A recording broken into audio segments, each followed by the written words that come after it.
Olá, tudo bem com você? E o assunto rendeu nas redes sociais, tem muitos canais comentando a postagem do pastor André Valadão, da Igreja Lagoinha, em que ele chama a Igreja Adventista do Sétimo Dia de seita e usa ali alguns textos fora de contexto. Já mostramos aqui, já mostrei em um vídeo aqui no meu canal também isso, já falei sobre esse assunto. Alguns textos que foram, inclusive, extraídos de algum lugar que simplesmente atribui a Ellen White algo que não está em nenhum dos livros dela. Coloca ali um título de livro que ela não escreveu.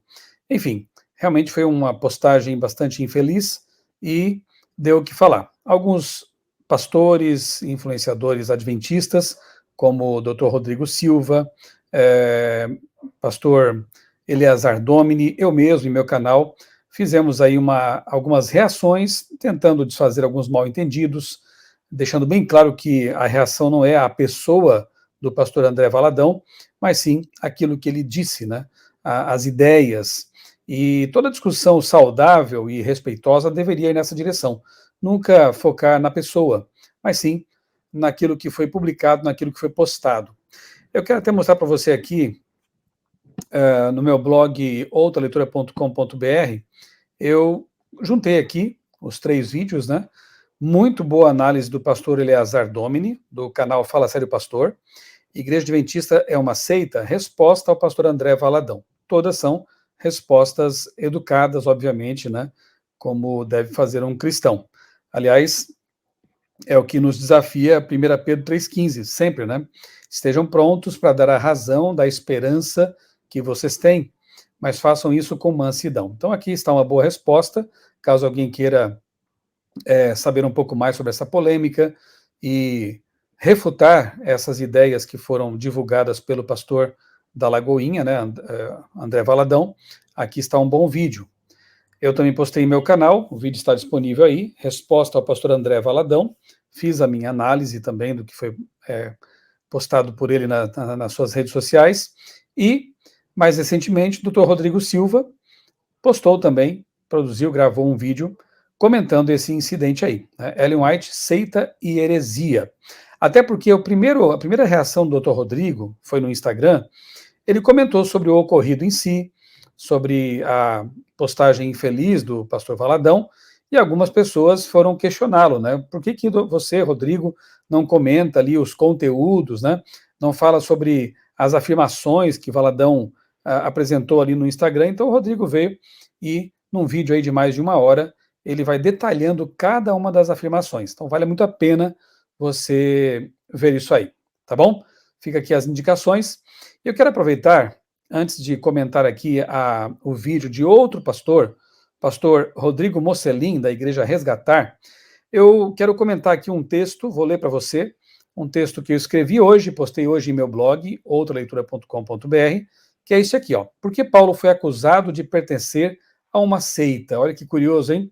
Já naquele tempo, pessoas tentavam invalidar o cristianismo nascente, tentavam colocar uma pecha negativa e pejorativa sobre o cristianismo, chamando-o de seita. Embora naqueles tempos, seita não tivesse exatamente a conotação que tem hoje, né? Seita era mais uma ramificação, né? Por exemplo, mesmo no judaísmo, havia várias ramificações, também chamadas de seitas, que eram simplesmente grupos que discordavam de uma linha ou de outra teológica ali, né? Da versão mainstream, digamos assim, do judaísmo, né? Então nós temos também essa acepção não tão negativa, né, no dicionário de seita, mas com certeza as pessoas que hoje estão usando esse termo para se referir à Igreja Adventista do Sétimo Dia não estão usando o termo ali como era nos tempos bíblicos e tampouco com essa conotação positiva que eventualmente haja no dicionário.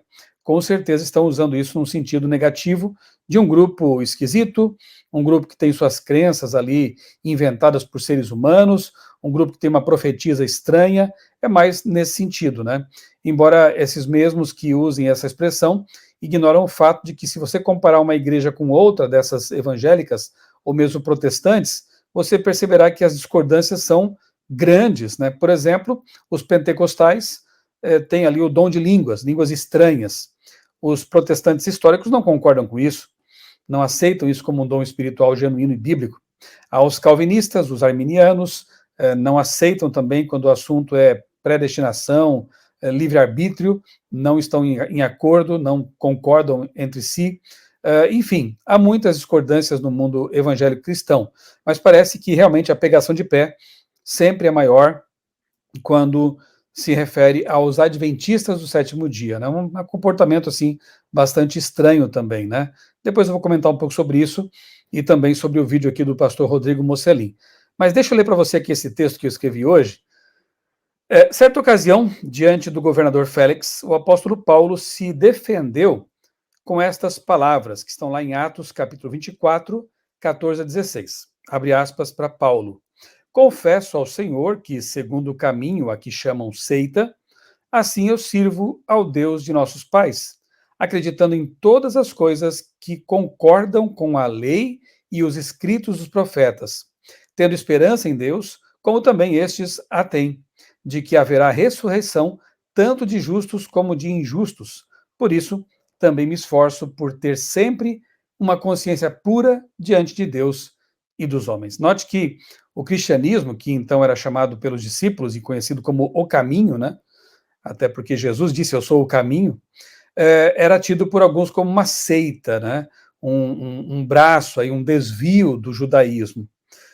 Bem, vamos analisar aqui a questão da fala de Paulo, né, dos detalhes aqui contidos nesses versos aqui, 14 a 16. Note que Paulo reafirmou algumas de suas convicções fundamentadas e firmadas na Bíblia Sagrada. Ele disse o seguinte, primeiro, acreditar em todas as coisas que concordam com a lei e os escritos dos profetas. Isso está obviamente corretíssimo, né? E é assim também que nós nos pautamos como adventistas. Nós acreditamos apenas naquilo que está na Bíblia, aquilo que concorda com a lei, a Torá, os livros de Moisés, e com os profetas, né? Ou seja, diríamos a Bíblia toda. Então, se está de acordo com a Bíblia, ok, perfeito. A nossa postura foi a de Paulo também. Segundo, ter esperança em Deus. Há muitas falsas esperanças por aí, prometedores de esperanças, algumas até terrenas, né?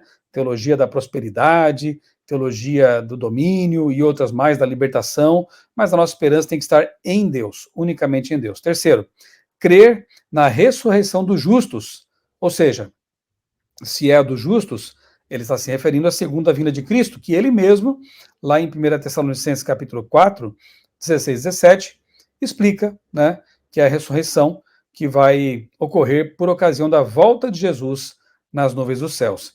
E ele menciona também a ressurreição dos injustos, e essa é a segunda ressurreição que, de acordo com Apocalipse 20, ocorre 1000 anos depois da primeira ressurreição.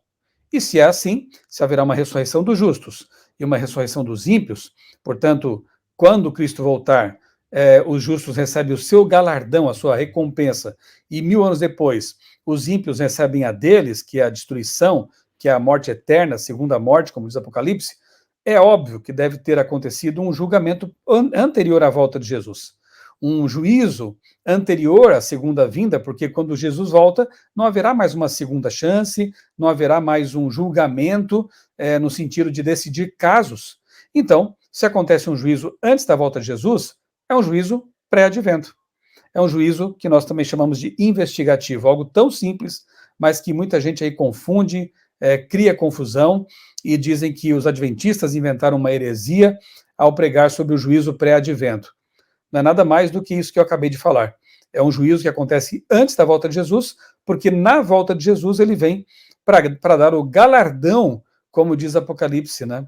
Apocalipse 1:7, e muitos outros textos falam da recompensa que será dada aos justos e depois aos injustos. E Paulo fala disso aqui de maneira bem sintética, obviamente, né?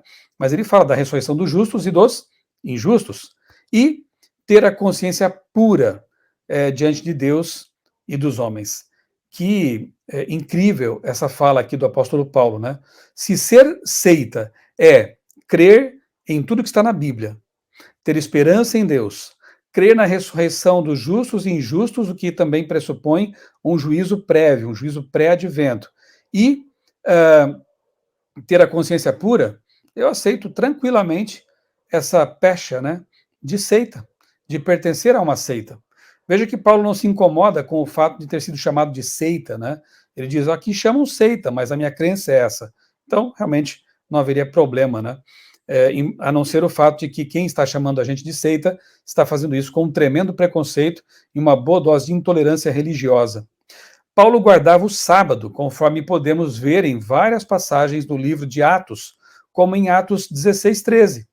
Ali, inclusive, não havia sinagoga, não havia um local para culto, e Paulo ele vai para a beira de um rio para ali ter um local de oração, né?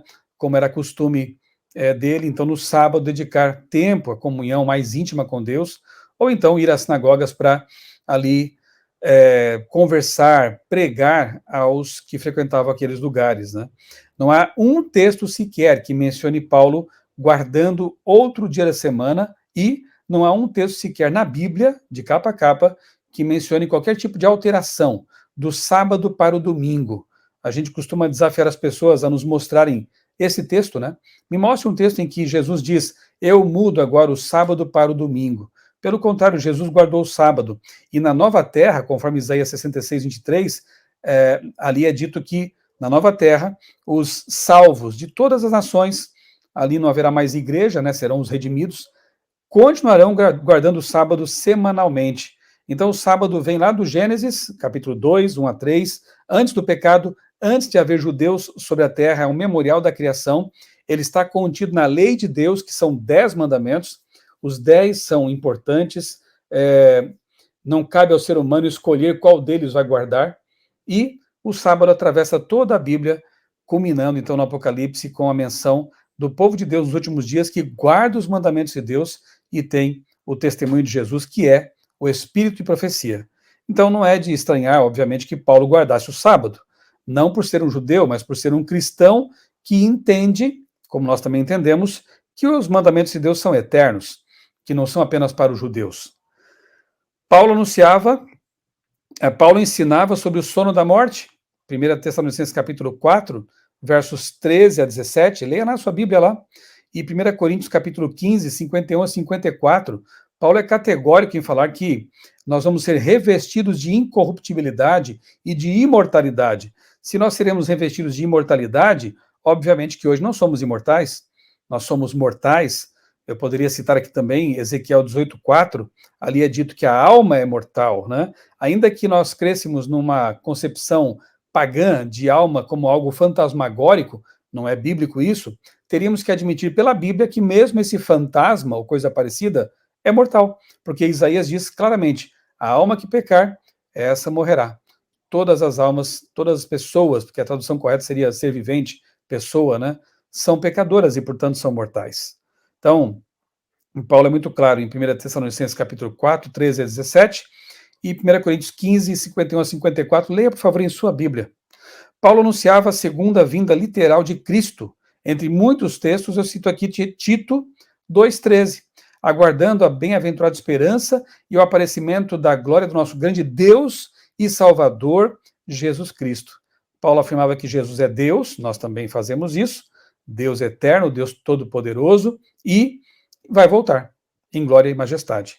Paulo sabia que o arcanjo Miguel é mais um dos títulos de Jesus, assim como anjo do Senhor é um dos nomes dele no Antigo Testamento. Então você pode conferir, por exemplo, Gênesis 16, 10 e 13, 31, 13, Êxodo 3, 2, 4 a 22, Juízes 13, 18 a 22, textos que mencionam ali, por exemplo, a luta de Jacó com um anjo, e depois é dito que ele lutou com Deus, é o anjo do Senhor. Textos aqui que mencionam, por exemplo, na sarça ardente, quem aparece para Moisés é dito que foi o anjo do Senhor, mas depois o mesmo texto diz ali que quem apareceu para Moisés foi Deus, o eu sou. Nós temos também lá a ocasião em que os pais de Sansão recebem a boa notícia de que seriam pais, né? E aí é dito que o anjo do Senhor apareceu para eles, mas depois o mesmo texto informa que, na verdade, eles viram foi Deus. Portanto, anjo do Senhor, anjo, a palavra quer dizer mensageiro, né? Não quer dizer necessariamente só os anjos. Anjo do Senhor no Antigo Testamento, com A maiúsculo aí, é Jesus, é uma forma de se referir a Cristo, o Cristo pré-encarnado. Assim como o arcanjo Miguel, de novo com A maiúsculo, não pode ser apenas um anjo. Por quê? Porque o apóstolo Paulo, em 1 Tessalonicenses capítulo 4, verso 16, afirma que esse anjo é que ressuscita os mortos. É a voz do arcanjo que os mortos ressuscitam. E anjos não têm esse poder. Só Deus pode ressuscitar os mortos. Só Deus pode devolver a vida aos que estavam mortos. Então, esse arcanjo Miguel não pode ser um simples anjo. Aliás, heresia seria dizer que anjos ressuscitam mortos e podem ter um nome que significa aquele que é como Deus. Sabia que Miguel quer dizer isso? Aquele que é como Deus. Então não pode ser um anjo. Aquele que é como Deus é Jesus Cristo. Então, o arcanjo Miguel, dizer que o arcanjo Miguel é Jesus, não significa dizer que ele é uma criatura, tanto quanto não significa dizer que o anjo do Senhor do Antigo Testamento, sendo Jesus, é uma criatura. Não, é um dos títulos de Jesus. Seria realmente uma blasfêmia, uma heresia, afirmar que Jesus é uma criatura, mas nós adventistas não cremos assim. Nós cremos que Jesus é o Deus Todo-Poderoso, é o Pai da eternidade, é o Deus forte, né, como diz lá em Isaías capítulo 9. Ellen White afirma que ele não tem vida derivada, ele é tão eterno quanto o Pai e o Espírito Santo. Portanto, se alguém disser para você que os adventistas creem que Jesus é um Deus, é um ser criado, não é Deus, está errado. Aliás, uma coisa muito errada que muitos por aí fazem, é se basear em boatos, é se basear em sites de críticos da Igreja Adventista, é se basear em que outras pessoas fazem, mais ou menos como fez o pastor Valadão, ao pegar aí algumas críticas que fazem aos adventistas, nem checar a fonte e espalhar isso para os seus milhões de seguidores. Isso é algo muito complicado. Eu recomendo aqui que as pessoas que querem conhecer o que os adventistas pensam e creem e ensinam, que leiam pelo menos o livro Nisto Cremos, que é uma literatura oficial da Igreja Adventista, ou então o Tratado de Teologia, é um livro, digamos que é o Nisto Cremos expandido, mais de 1000 páginas, detalhando cada uma das crenças bíblicas adventistas. Aí você saberá o que pensa, o que prega, o que crê um adventista do sétimo dia. Sabe, basear-se em falsidade, em fake news, em boatos, em inverdades, é quebrar um mandamento da lei de Deus. Não levantarás falso testemunho contra o teu próximo. É o que eu estou dizendo aqui para você. Se alguém sai por aí dizendo que os adventistas creem que Jesus é um ser criado, é uma criatura, isso é falso testemunho, sabe? Se alguém diz por aí que Jesus, que os adventistas ensinam que o sábado é para salvação, que se você quer ser salvo tem que guardar o sábado, isso é uma fake news, isso é um falso testemunho, isso é quebrar a lei de Deus. Se alguém diz por aí que os adventistas colocam Ellen White em pé de igualdade com a Bíblia, como se fosse uma segunda Bíblia, isso é falso testemunho. E quem faz isso tem que pedir perdão a Deus, porque está quebrando a lei de Deus. Eu vou comentar mais algumas dessas fake news, dessas inverdades logo mais. Paulo também cria na continuação do dom profético no cristianismo. Tanto que ele escreveu o seguinte, não apaguem o espírito, não desprezem as profecias, examinem todas as coisas, retenham o que é bom. 1 Tessalonicenses capítulo 5, 19 a 21. Ele cria também que os dons deixados por Jesus aos crentes até a volta dele, entre os dons está o de profecia. É o que ele escreveu lá em Efésios capítulo 4, 11 a 13.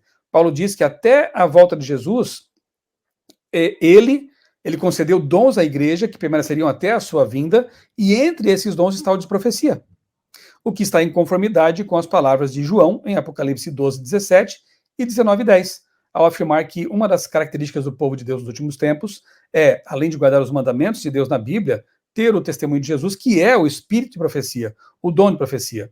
O dom de profecia continuaria até o fim, daí a necessidade de examinar, como diz Paulo, e tomar cuidado com os falsos profetas, como disse Jesus lá em Mateus 7,15. E se há o falso profeta, obviamente também há o verdadeiro. Como eu sei se o profeta é falso ou verdadeiro? Pela Bíblia, que é a nossa suprema regra de fé e prática. Se não for pela Bíblia, a Bíblia, repito, é a nossa regra de fé e prática, né? Ela deve ser o aferidor das verdades.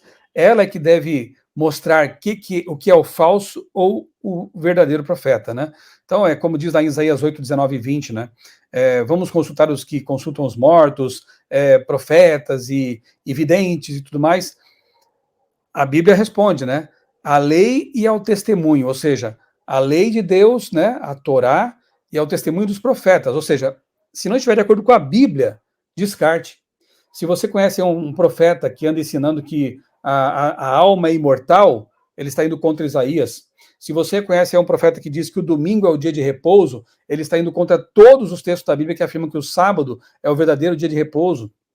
Se você conhece algum profeta por aí que fala do arrebatamento secreto, ele está indo contra o próprio Paulo, que diz em 1 Tessalonicenses capítulo 4 também, 13 a 17, que o arrebatamento vai ser na volta de Jesus e nada de secreto, visível.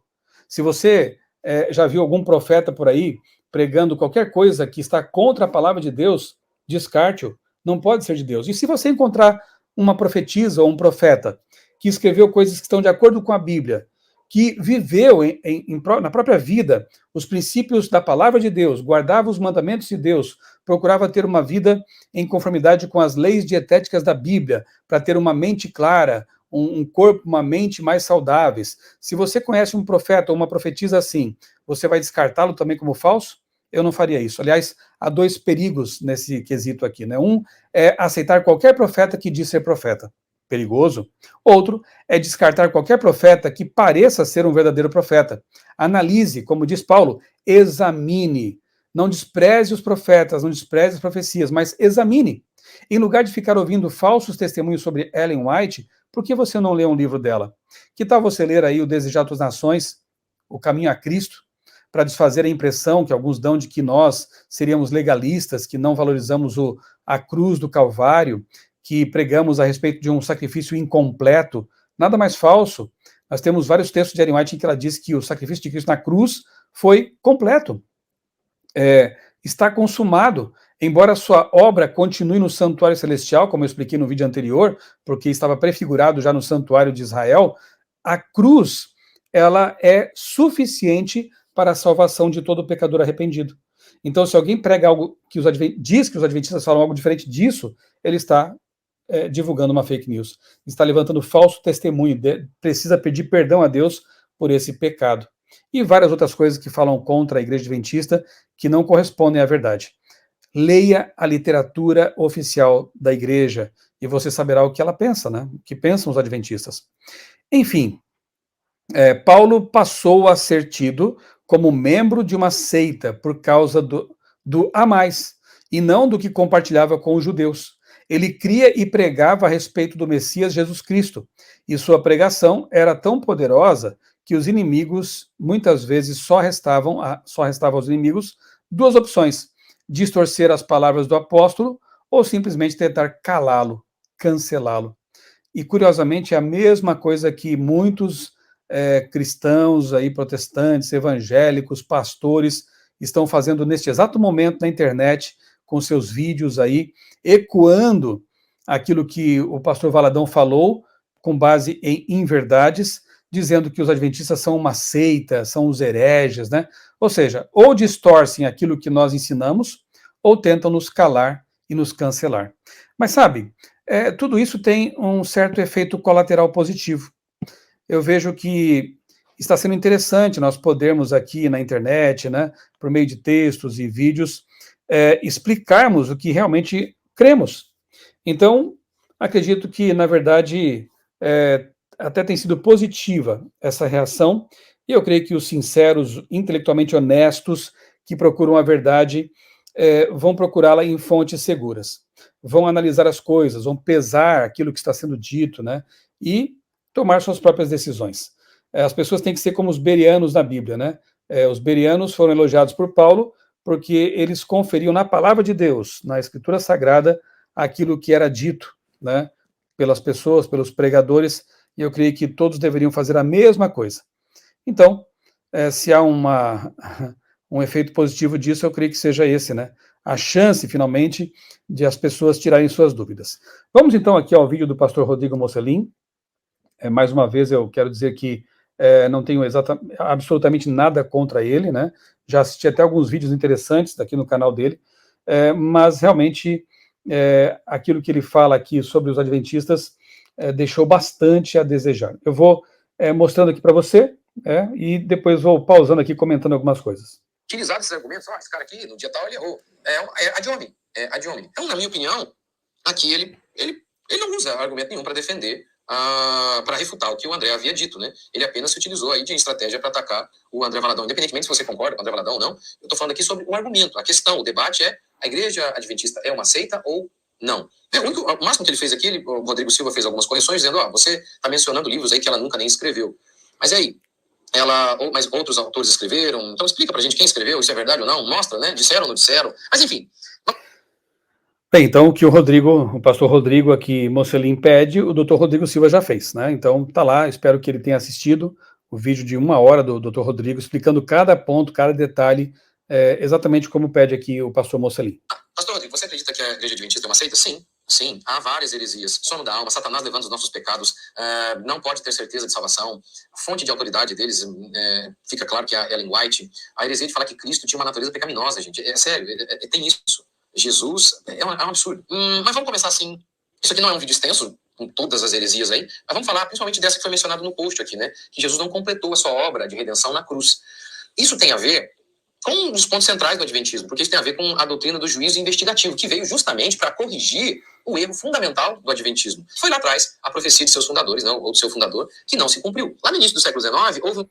Você percebe que teve um pulo aqui no vídeo, né, porque ele foi editado, né? Ontem eu assisti esse vídeo pela primeira vez, e o Rodrigo aqui, ele mencionou um nome errado, né? Ele falou George Miller, e se ele assistir isso aqui, ele sabe que fez isso, né? Então o vídeo foi editado, ele corta aqui o nome porque, obviamente, está errado.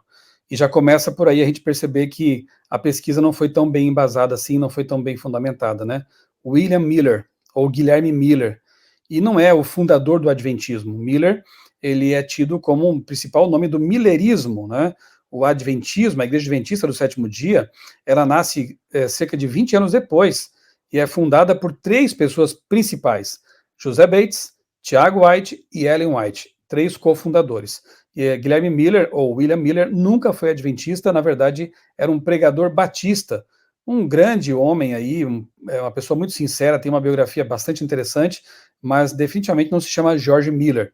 E não assim, o pioneiro da igreja adventista do sétimo dia, uma confusão que as pessoas fazem, inclusive, alguns dizem assim, os adventistas marcaram data para a volta de Jesus. Não, eu desafio qualquer um a pegar livros de Ellen White, livros dos pioneiros da igreja adventista do sétimo dia, a partir de 1860, portanto, que tragam alguma marcação de data para a volta de Jesus, ou qualquer coisa que seja. Quem marcou data para a volta de Jesus e passou pelo desapontamento profético, sim, foram os milleritas, com os estudos de Guilherme Miller, William Miller. Então, por favor, se você tem essa confusão na cabeça, desfaça isso, né? A Igreja Adventista do Sétimo Dia nunca marcou data para a volta de Jesus. Despertamento pela vinda de Cristo, e muita gente falando sobre isso, e já marcando data e tal. E aí apareceu um pastor batista pregando a volta de Jesus, né, para 1843. Então Jesus voltaria à terra para purificar o santuário em 1843. Muita gente creu nele, o povo vendeu até propriedade, subiu no telhado para esperar a vinda de Jesus e nada aconteceu. Ele então remarcou para 1844, nada aconteceu. Ele remarcou mais uma vez para o mesmo ano, só que mudando aí o mês, 22 de outubro de 1844. Errou de novo.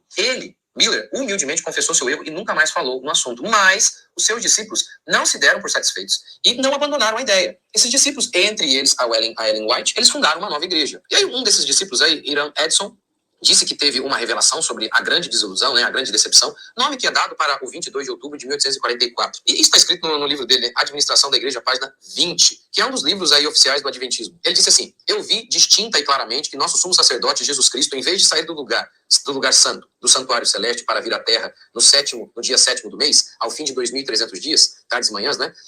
Na verdade, ele entrava naquele dia pela primeira vez no segundo compartimento do santuário e tinha uma obra a realizar no lugar santíssimo antes de voltar à terra. Ou seja, Edson está dizendo o seguinte, que Miller ele havia acertado sobre a data. Ele apenas havia se equivocado sobre a ação de Jesus. Jesus, então, ele entrou no santuário, mas não no santuário terrestre, e sim no Santo dos Santos lá no céu, para fazer investigação pelos nossos pecados e terminar a purificação que ele havia começado aqui na cruz do Calvário, aqui na terra. No capítulo 25 do livro...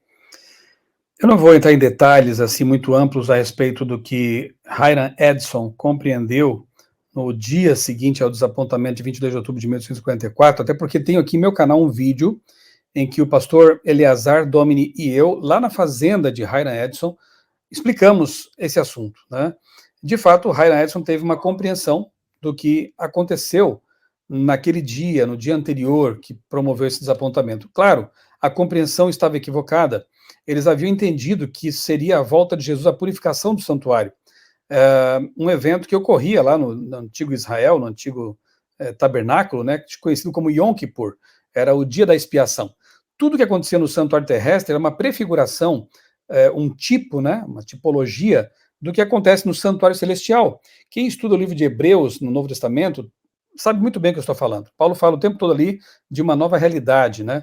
Não mais com sangue de animais, mas com sangue de Jesus Cristo, o Cordeiro de Deus tira o pecado do mundo. Não mais em um santuário feito por mãos humanas, mas o verdadeiro santuário que está no céu, Hebreus 8, Hebreus 9.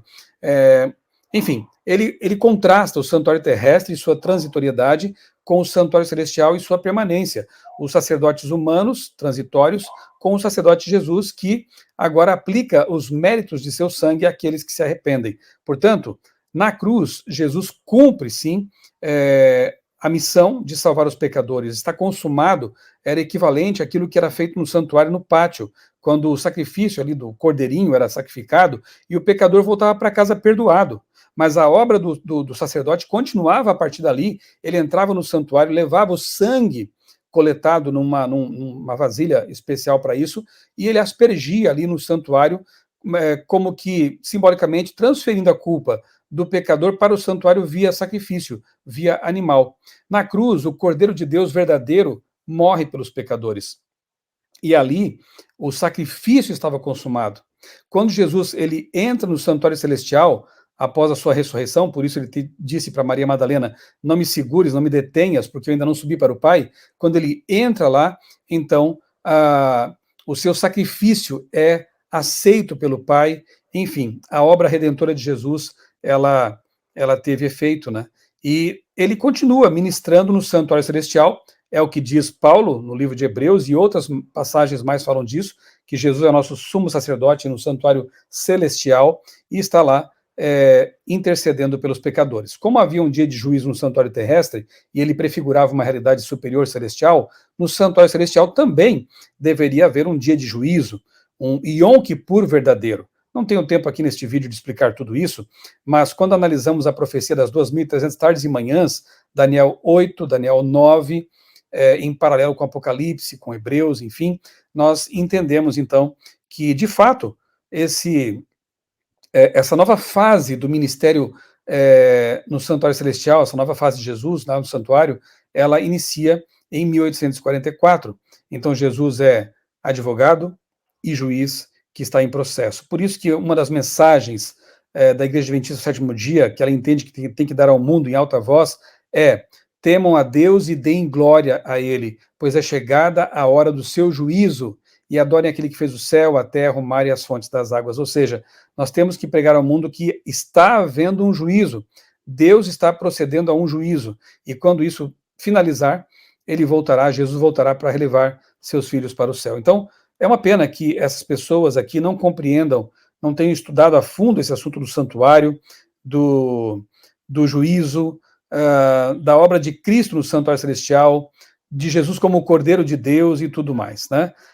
Falta realmente bastante pré-requisito aí para entender um pouco mais esse assunto, que é maravilhoso, que é profundo e que nos ajuda, inclusive, a compreender mais profundamente a obra redentora de Jesus, ok? Então, Hiram Edson, sim, era um pregador, era uma pessoa muito sincera, um milerita, muito um crente genuíno e sincero.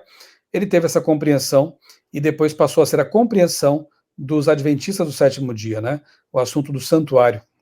O grande conflito da Ellen White, ela disse o seguinte: em 1844, quando Cristo entrou ali para realizar a obra final de expiação. Então tá aqui, você pode conferir. Eu coloquei aqui a minha versão, que eu tenho esse livro na versão Kindle, né? Na minha versão é a página 307. Você pode conferir lá. Tá lá, tá escrito lá no livro dela. Então, ou seja, quando Cristo disse na cruz, está consumado, Cristo errou, não estava consumado. Começa a se consumar em 1844. De novo, né? É um argumento falacioso, porque Na cruz estava consumado o que o Cordeiro tinha que fazer pelos pecadores. Jesus morre pelos pecadores.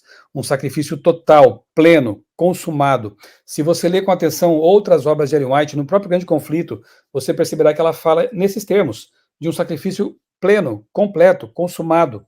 Agora, a obra dele continua no Santuário Celestial em que sentido? Ele aplica seus méritos àqueles que se arrependem pós-cruz, né? Depois, em Apocalipse, você encontra um outro, está consumado também, porque essa obra mediadora de Jesus chegará um momento que estará concluída. De novo será dito, está consumado esse ministério. Curioso é que pastores como Mocelin e outros ignoram o fato de que não são apenas os adventistas que ensinam a respeito da expiação de Cristo no Santuário Celestial.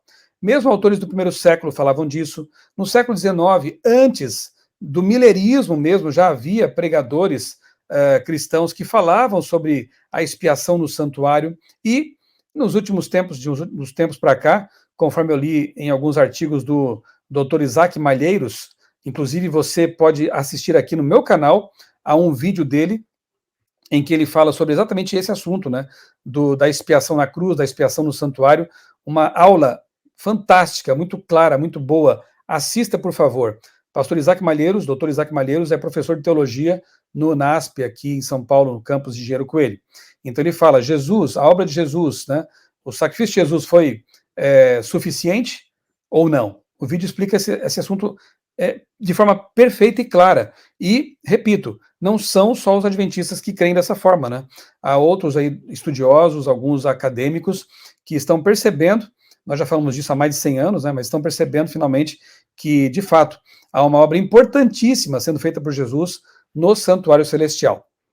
Ok, então, além disso, a gente tem a questão muito grave de colocar a Ellen White em pé de igualdade com a Escritura. O escritor adventista Arnaldo Cristiani, no seu livro Sutilezas do Erro, ele disse o seguinte: o espírito de profecia é aquele que, segundo as Escrituras e a par com a guarda dos mandamentos de Deus, é característico da igreja remanescente. Esse dom consiste, primeiramente, em dar ao povo mensagem direta e específicas. Os testemunhos orais e escritos da senhora Ellen White preenchem este requisito, tanto no fundo quanto na forma. Tudo quanto ela disse e escreveu foi puro e elevado, cientificamente correto e profeticamente exato. Revista Adventista de 1984, página 37. Cremos que o ministério e os escritos de Ellen White foram a manifestação da profecia. Ellen White foi inspirada pelo Espírito Santo, e seus escritos, o produto dessa inspiração, têm autoridade especial para os adventistas do sétimo dia. Negamos que a qualidade ou grau de inspiração dos escritos de Ellen White sejam diferentes dos encontrados nas escrituras sagradas. Então, assim...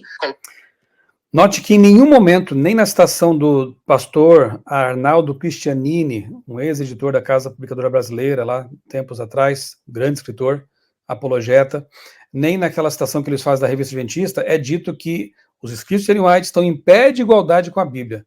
Apenas menciona o fato de que a inspiração provém da mesma fonte. E é óbvio que nós cremos que os escritos de Ellen White foram inspirados por Deus, pelo Espírito Santo. A Bíblia foi inspirada pelo Espírito Santo. Agora, a Bíblia é canônica. A nossa única regra de fé e prática é a Bíblia Sagrada. Eu até expliquei no vídeo anterior situações em que nós vemos profetas canônicos e não canônicos convivendo ali, né, ou pelo menos os textos, né, e as palavras deles numa mesma época. Por exemplo, ali em 2 Crônicas, capítulo 34, quando há uma reforma promovida por Josias, o rei Josias, eles encontram a Bíblia no templo, o livro da lei de Moisés, e para saber como guardá-lo melhor, praticá-lo melhor, ter mais instruções e orientações, eles procuram a profetisa Hulda. Não há um livro de Hulda na Bíblia, né? Uma segunda carta de Hulda, uma primeira carta de Hulda, um livro de Hulda, não.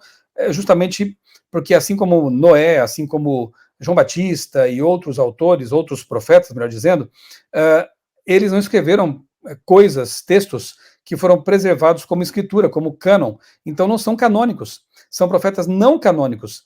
Mas alguém diria que João Batista, que Hulda, que as filhas de Filipe, que Noé e outros não foram inspirados por Deus, não foram usados por Deus de forma alguma, né? Nós não estamos aqui igualando os profetas não canônicos aos canônicos ao dizer que todos eles foram usados pelo Espírito Santo. Nós cremos que o dom profético, e eu volto àquilo que eu escrevi sobre Paulo, né? Nós cremos que o dom profético permanece na igreja até o fim. Curiosamente, muitas igrejas, especialmente as pentecostais, acreditam aí que pessoas têm revelações, que elas têm sonhos proféticos, que elas trazem revelações de Deus e tudo mais, e ninguém questiona, especialmente quando essas revelações falham. Eu mencionei no vídeo anterior que vários desses pastores e pretensos profetas anunciaram, por exemplo, a eleição de um presidente que não foi eleito. E agora? Como ficaram essas profetadas, como alguns chamam, né? Essas pessoas deveriam ser descredibilizadas como profetas. Aliás, a Bíblia diz em Deuteronômio que se aquilo que o profeta diz não se cumprir, ele não falou da parte de Deus. E é óbvio isso, porque Deus não falha. O Espírito Santo conhece o futuro, Deus conhece o futuro. E se um profeta anuncia uma coisa que deu errado, que não se cumpriu, a menos que seja uma profecia condicional, e isso daria pano para manga para a gente conversar também, mas se falhou a profecia categórica, não vem de Deus, é falso. Agora, os adventistas afirmam que tem uma pessoa entre eles, uma mulher, e Deus não faz acepção de sexo com relação ao dom profético, né? Tem entre eles uma profetisa, afirmam isso, e todas essas igrejas vêm e, como se diz, né, caem de pau sobre os adventistas por causa dessa afirmação. Nós cremos nisso, sim. Cremos que Deus usou essa senhora, sem educação formal, uma pessoa simples, que, no entanto, escreveu muito sobre medicina, sobre nutrição, psicologia, teologia. É realmente incrível quando você estuda um pouquinho a biografia dela e vê o que ela deixou como legado literário. E como vida também, né? Porque ela e Tiago White deram a vida pela pregação do evangelho. No Brasil, talvez as pessoas não tenham uma noção mais aproximada, mais correta da figura de Ellen White, mas é bom saber. Lá nos Estados Unidos o pessoal até sabe mais, né? Porque ela é uma norte-americana. É bom saber que, por exemplo, a revista do Instituto Smithsoniano, Smithsonian Institute, publicou uma lista com os 100 norte-americanos mais influentes da história. Estão lá Martin Luther King, Abraham Lincoln e outros mais, e adivinhe quem está ali entre eles? Ellen White. Pois é, ela é reconhecida como uma figura importante, né? Há livros aí acadêmicos, como um da Universidade de Oxford, Oxford University Press, que traz ali uma biografia de Ellen White, destacando-a como uma mulher à frente de seu tempo, como uma profetisa americana. Veja só que interessante, né? Os lugares em que ela viveu nos Estados Unidos, lá tem placas do governo reconhecendo-a como uma figura importante para a história norte-americana. Então, só a despreza realmente quem não conhece. E só falam em verdade sobre seus textos aqueles que papagaiam, não, ficam papagueando, né? Regurgitando, requentando textos de outros que não foram as fontes, não estudaram devidamente o assunto, né? Então, isso é lamentável, é uma pena que seja assim, que as pessoas estejam lidando de forma assim irresponsável, intelectualmente desonesta até com esses assuntos. Com ela, em pé de igualdade com os profetas bíblicos, com os apóstolos da palavra de Deus. Então, um negócio assim, absurdo. Hebreus 1 declara... Não, repito, né? Para ficar bem claro, nós temos os escritos de Ellen White como inspirados por Deus, mas não são uma segunda Bíblia. Ela sempre apontou para a Bíblia como a suprema regra de fé e prática dos cristãos e dos adventistas. Eu vou dar aqui o meu exemplo, né? Eu ministro estudos bíblicos há 30 anos já. Pode perguntar para qualquer um dos meus muitos alunos ao longo desses anos se alguma vez, em um estudo bíblico, eu usei um texto que fosse de Ellen White. É estudo bíblico. Não precisamos usar textos dela para demonstrar nossas doutrinas bíblicas somente ali na Bíblia, nas Escrituras Sagradas. Então, isso é falso, né? Vou repetir, é importante que as pessoas compreendam. Estão mentindo com respeito aos adventistas quando dizem que eles consideram os livros de Ellen White uma segunda Bíblia. A Bíblia ocupa uma posição única para nós, né? Em nossa fé, em nossa crença. E os escritos de Ellen White constituem uma revelação de Deus, mas subordinados à Bíblia Sagrada. Repito, se houvesse alguma contradição em relação à Bíblia, naquilo que Ellen White escreveu, deveria ser descartado, deveria perder a sua credibilidade. Mas não é assim que acontece. Tendo Deus outrora falado muitas vezes e de muitas maneiras aos pais pelos profetas, nestes últimos dias nos falou pelo Filho, a quem constituiu herdeiro de todas as coisas, pelo qual também fez o universo. Ou seja, no passado Deus falou pelos profetas, e os apóstolos aí, eles também são os profetas. Então, no passado Deus falou pelos profetas, e Cristo é o portador dessa última revelação, porque agora ele fala pelo Filho. Cristo é o portador da última revelação de Deus em relação à realidade, em relação à palavra de Deus, ao cânon. Por isso consideramos que são seitas as igrejas, por exemplo, católica. Só que também é interessante, né? Cristo é o portador da última revelação. Ok. Há pessoas que também dizem, usando aquele texto fora de contexto, né? Que os profetas profetizaram até João, né? E aí dizem que João Batista teria sido o último profeta. O que a gente faz então com o Apocalipse? Apocalipse é uma revelação de Deus, né? De Jesus, ok? Dada a João como profeta, lá pelo ano 100 depois de Cristo. Então, se a profecia termina com João Batista, o que fazemos com Apocalipse? Mas como já vimos, né? Joel, capítulo 2, Atos, capítulo 2 e vários outros textos prevêem, sim, a permanência do dom profético, não para uma segunda Bíblia, mas para orientações de Deus para o tempo final, prevê, sim, a presença de profetas verdadeiros nos últimos tempos.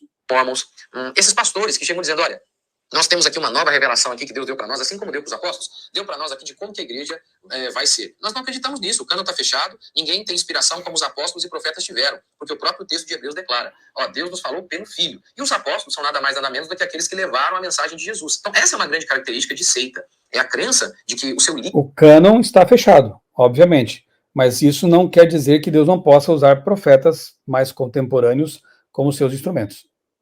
Ele está em pé de igualdade com os apóstolos e profetas. Por isso, por exemplo, a gente vê aí, mesmo em igrejas evangélicas, quando um pastor chega e fala, eu tenho uma nova revelação, por exemplo, movimento de células. Nada contra os pequenos grupos, mas... Então tem muita igreja que tem célula e eu nem considero que é uma seita. Mas a ideia lá inicial era, o cara chegou, aqueles caras lá do movimento de células e disseram, nós temos uma nova revelação, Deus nos deu uma nova revelação de como a igreja vai funcionar. Ou seja, Deus não deu isso para os apóstolos, mas deu para esse cara. Então não acreditamos nisso. Isso é uma característica de seita. Alguém se coloca em pé de igualdade com os apóstolos e profetas. Outra heresia gravíssima é a salvação pelas obras. Só o verdadeiro cristianismo prega a salvação pela graça.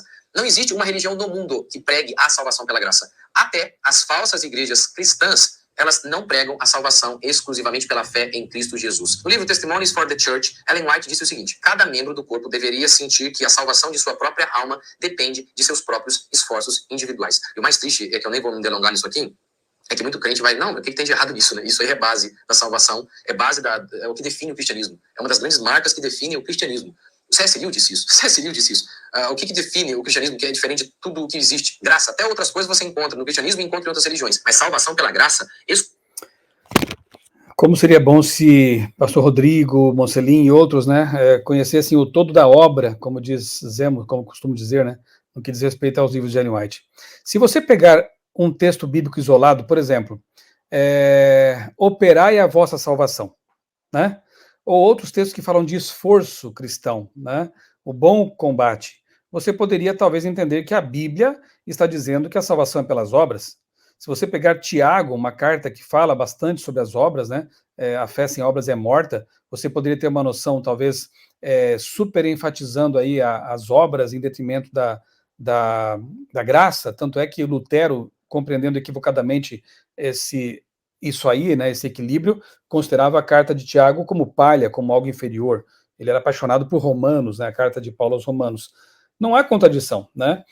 A salvação é pela graça, unicamente pela graça, e se você, pastor Rodrigo e outros que queiram ler, né, pegar ali o Nisto Cremos, o Tratado de Teologia, obras oficiais da Igreja e outros livros de Ellen White, vocês perceberão que a nossa Igreja crê também, como os protestantes, como o cristianismo histórico todo sempre creu, que a salvação é pela graça. São os méritos de Cristo que nos conquistam, né, a salvação e não nós mesmos, né? No que consiste, então, o esforço do cristão? De estar unido a Cristo. Mas isso não tem nenhum mérito salvífico, né? O texto que ele cita de Ellen White está falando de um esforço, sim. Nós temos que nos esforçar todos os dias para ler a Bíblia, para orar todos os dias, para fazer missão, para viver em comunhão com Jesus, especialmente num mundo que conspira contra isso. Esse é o bom combate da fé. Você tem que lutar, tem que combater, tem que exercer sua vontade no sentido de estar perto de Jesus. Agora, a salvação, ela já foi conquistada para você. Você aceita, é um presente, né? Então, não há adventistas, pelo menos os instruídos, que pensem que por guardar o sábado, devolver o dízimo, honrar pai e mãe, não matar, não roubar, por causa dessas coisas serão salvos. Não, a salvação é pela graça. Agora, a obediência, ela brota do amor. Jesus disse, se me amais, guardareis os meus mandamentos. A gente obedece por amor. A gente obedece como aquele que foi libertado e pergunta, o que queres que eu faça agora, Senhor? E aí a palavra de Deus apresenta os requisitos para um cristão, e a gente faz isso por amor, não para ser salvo, mas porque já fomos salvos. Salvos para as boas obras, como o apóstolo Paulo, ele bem explica isso em Efésios, né? Nós somos salvos pela graça para, e não por causa de, para as boas obras. Isso é tão básico, tão assim, que eu fico até meio constrangido de ter que explicar para o pastor Mocelin, né? Nenhum adventista pensa que somos salvos pelas obras. Exclusivamente pelos méritos de Cristo, não existe religião nenhuma do mundo. Por fim, nós também poderíamos falar sobre a questão do sábado. Como eles dizem, né, seria a grande pedra de toque do adventismo. No capítulo 38 do livro O Grande Conflito, isso fica muito claro. Se você ler ali, você vê como isso é muito claro. Ela fala explicitamente de todos os outros cristãos, de todas as outras denominações, como marcados pela besta, e dos crentes adventistas, como somente eles, contendo o selo da salvação. Os crentes adventistas têm o selo. Os outros crentes, todos os outros, são os crentes do sábado, eles têm a marca da besta. É uma religião apóstata. Todos os outros cristãos protestantes são apóstatas. Não. Já deixamos isso tão claro muitas vezes, né, em vídeos, em pregações sobre a marca da besta, né, que no presente momento ninguém recebeu o selo de Deus de Apocalipse 7, 14 também, e tampouco já receberam a marca da besta de Apocalipse 13. Isso será aplicado lá no fim da história, quando as questões todas ficarem bem claras, quando as pessoas tiverem pleno conhecimento ou suficiente conhecimento para tomar sua decisão. Entendemos, sim, que o sábado constitui, além de um mandamento, um selo escatológico, porque está escrito isso, né? Está lá em Ezequiel 20:20, por exemplo. O sábado é um sinal entre Deus e os seus filhos, aqueles que o seguem, né? O servem. E a marca da besta, em Apocalipse 13, por oposição, só pode ser um dia que pretensamente teria autoridade, mas que não tem. E esse dia é o domingo, né? É um símbolo de apostasia, é um mandamento que foi alterado pela vontade humana, não por Deus. Depois os evangélicos tentam achar justificativas para isso, mas a própria Igreja Católica, em catecismos que eu tenho aqui em casa, inclusive, né, históricos, apresenta essa afirmação de que foi a Igreja Católica, sim, que alterou o mandamento do sábado para domingo.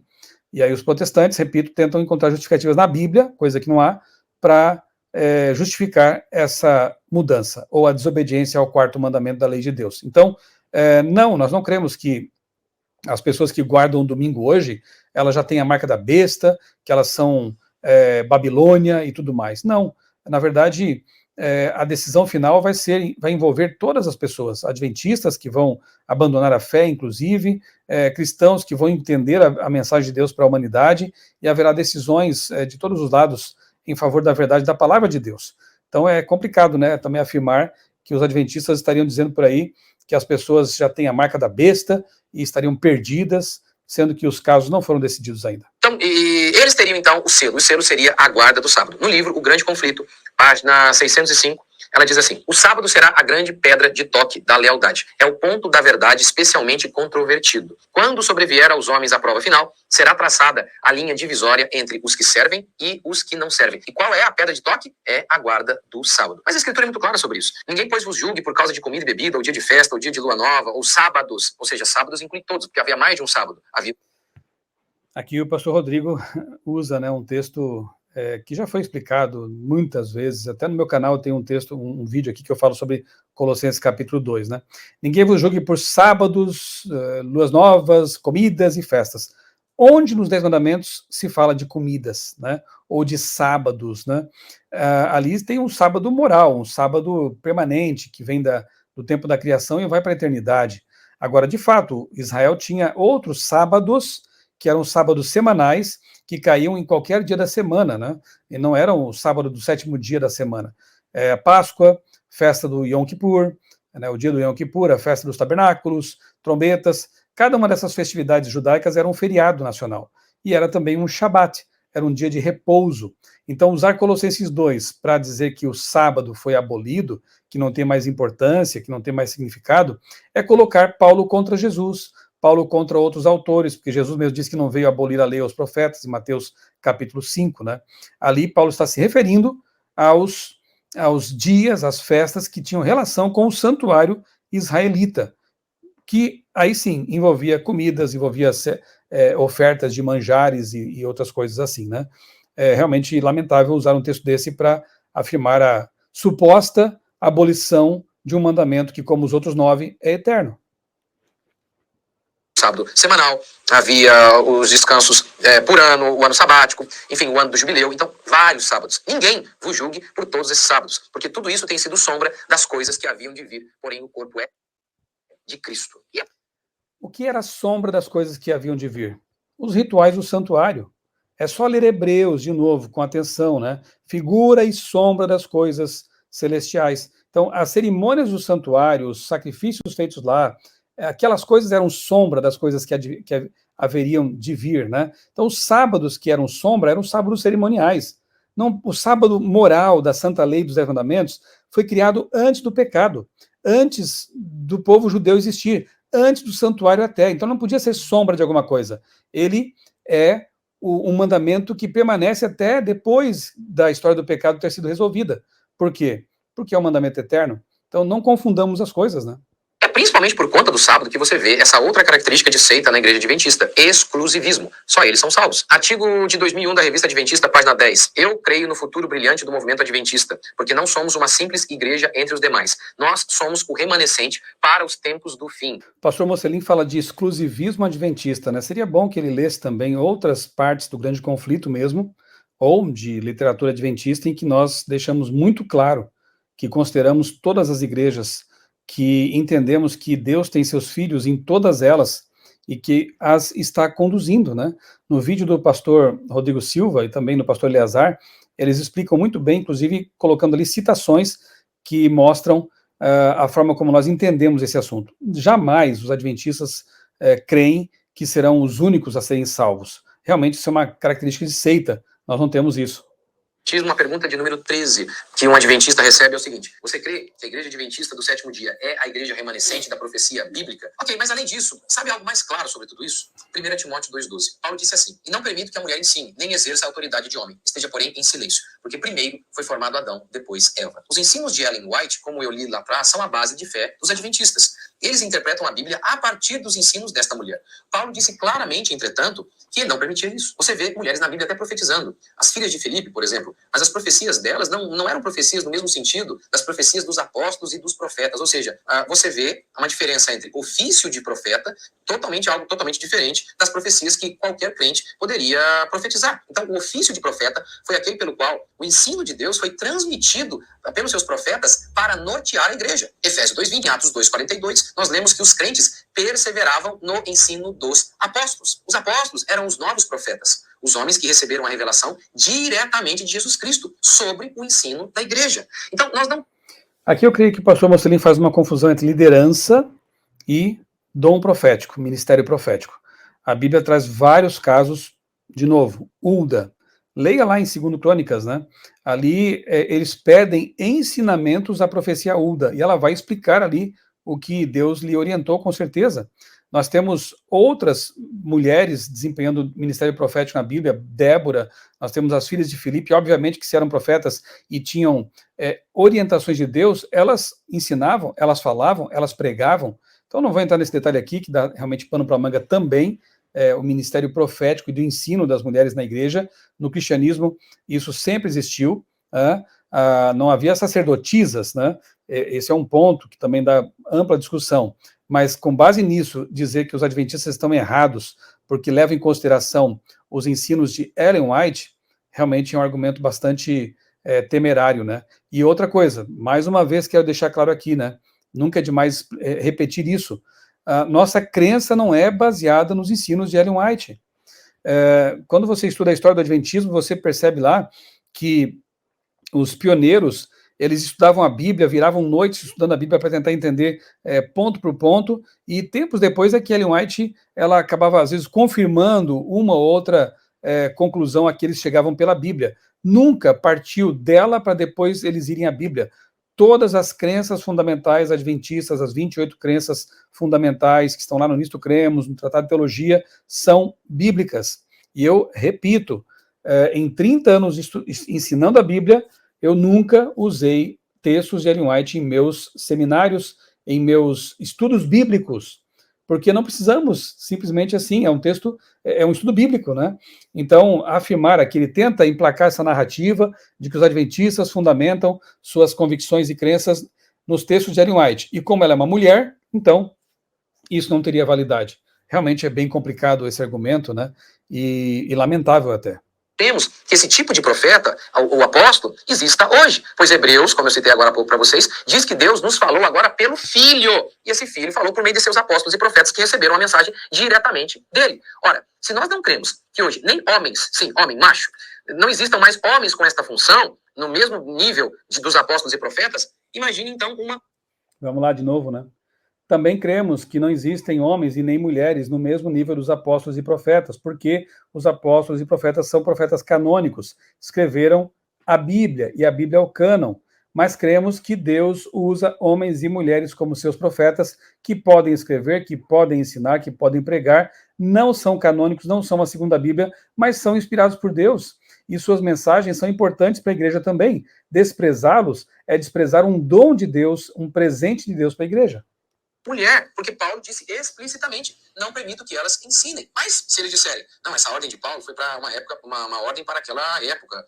Não é verdade, pois Paulo dá a causa da proibição. Ele diz, porque primeiro foi formado Adão. Não permito que a mulher ensine, porque primeiro foi formado Adão. Porque é uma conjunção explicativa, que une o que foi dito e explica a oração anterior. Por que a mulher não pode ensinar, apóstolo Paulo? Porque há um problema entre os gregos? Não, porque primeiro foi formado Adão. E assim ele remete ao Éden e não à Grécia. E se alguém disser, não, a proibição de Paulo restringe-se a ensinar no culto. Então veja a loucura. Ela não pode ensinar para uma congregação de 100, 200 pessoas reunidas em um prédio, mas ela pode...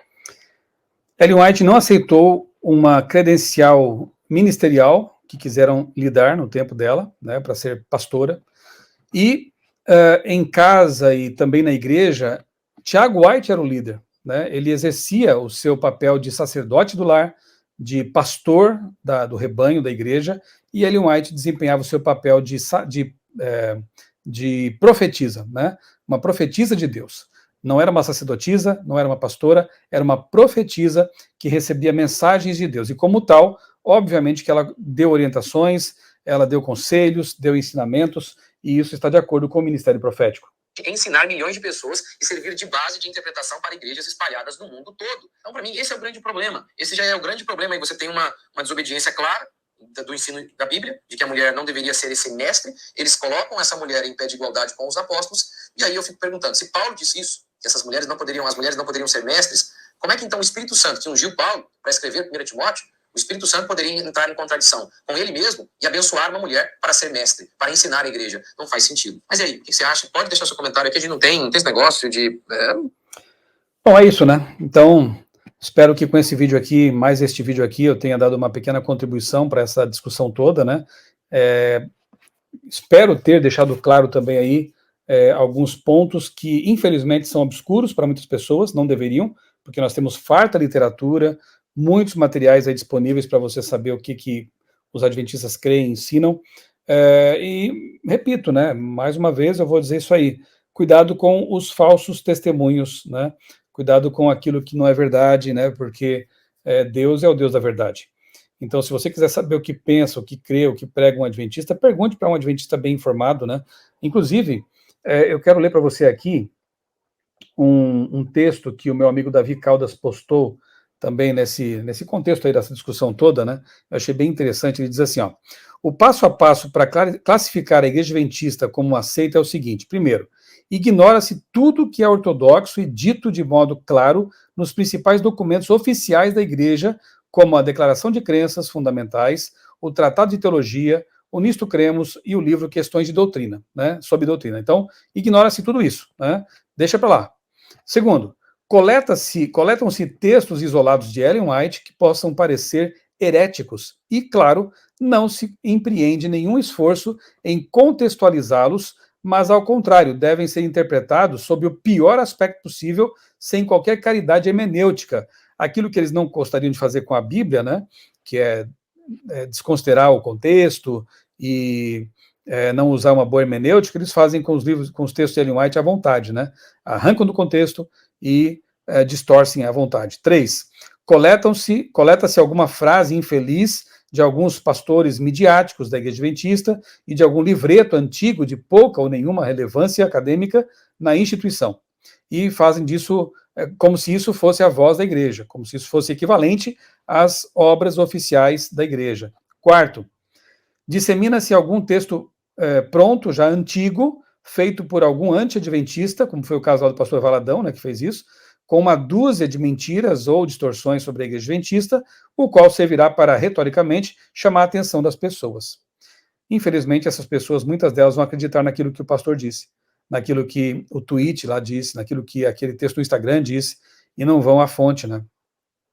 Com um procedimento semelhante a este, dá para provar, aliás, o que quisermos sobre qualquer grupo que seja. A estratégia é muito eficaz e útil, mas também é satânica. Espero que essas pessoas passem a ter mais cuidado com aquilo que dizem, porque elas têm responsabilidade por suas palavras, né? E Deus, claro que vai cobrar esse tipo de postura, uma vez que está desviando pessoas sinceras do caminho da palavra de Deus, da verdade, daquilo que é a verdade dos fatos, ok? Fica aqui minha contribuição, analise tudo, retenha aquilo que for bom, né? E que Deus abençoe a sua vida, que Deus abençoe a sua família e lhe conceda, peço mais uma vez a Deus aqui, né? Lhe conceda um ano novo, cheio de bênçãos espirituais, cheio de vitórias espirituais. Grande abraço.